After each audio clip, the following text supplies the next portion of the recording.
Well, the Asylum Center was valued at about $11 million, and it was burned to the ground by two Islamic insurgents, refugees who were staying there, because they were disgruntled over the fact that they didn't have enough chocolate and candy.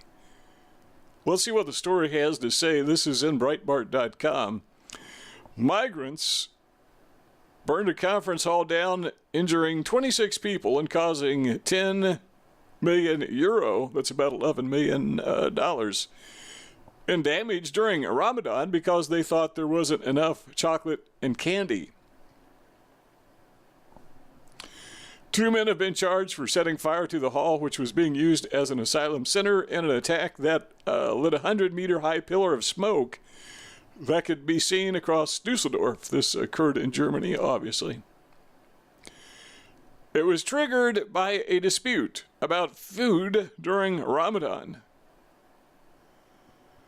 The hall, which previously had been used for staging conferences and exhibitions, was burned down completely, resulting in, again, 10 million euros, $11 million worth of damage. German Red Cross employees reported that the arson attack on June 7 happened as a result of inflamed tensions during the Islamic month of fasting. Oh, did we happen to mention... No, we didn't, because I don't remember mentioning it.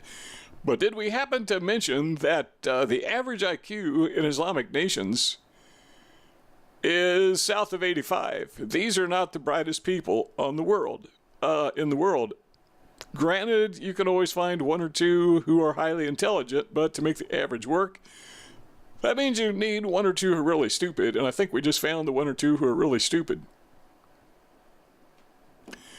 German Red Cross employees reported that the arson attack on June 7 happened as a result of inflamed tensions during the Islamic month of fasting, in which Muslims choose not to eat during daylight hours, but during the night they need their chocolate and their candy.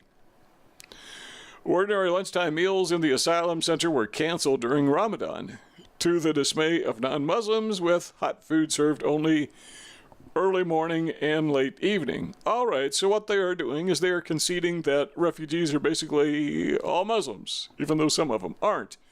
And the few who are not have to suffer because everybody has to observe these stupid Islamic holidays. That's not what the story said. That's what I'm just taking away from it. A spread of cold food was put out during the day for migrants who weren't fasting. Geez, thanks. So we have to give these people hot food, is that the idea? Unless they're fasting. Olaf Lehn, district head of the German Red Cross, revealed migrants set fire to the hall in anger that chocolate spread and confectionery was available at the buffet in daylight hours. There isn't enough Nutella, gummy bears, and chocolate, they shouted.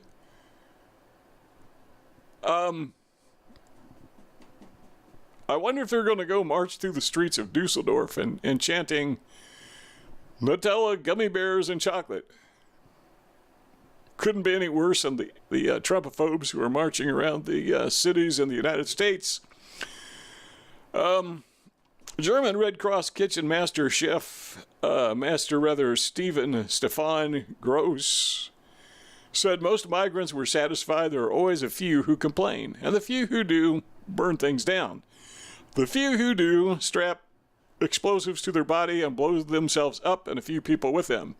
The few who do complain, since 9/11/2001, have committed over 29,600 terror attacks somewhere in the world. That's about 3 a day. So there are always a few bad apples, but they cause a lot of trouble. Those two men have now been charged by the state prosecutor and are identified as the Algerian that it gives his first name, which doesn't really matter. He's been charged with aggravated arson and dangerous bodily harm. And there was a Moroccan. Nice to know these Muslims stick together sometimes. A lot of times they fight each other. His name was Mohammed. Geez, I wonder how many Muslims are named Mohammed. Who called on other migrants to start fires, with acting as his accomplice to both offenses. A monthly tracker of public attitude toward key issues last week showed Germany has now overtaken the United Kingdom as the most concerned nation in Europe on the subject of immigration. Apparently, the brainwashing of the far left doesn't seem to be working very well because reality is displacing their myth. When you see smoke all over Dusseldorf, and you know it's coming from an asylum center, and it's not a common sight in your city, you have to wonder to yourself, wait a minute.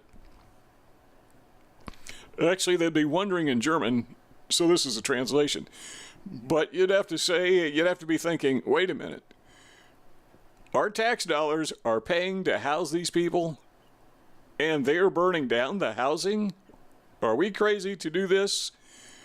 And if you are a German and that's what you were thinking, then the answer is correct. You are crazy to be doing this. To allow those people in your country, absolutely, positively insane.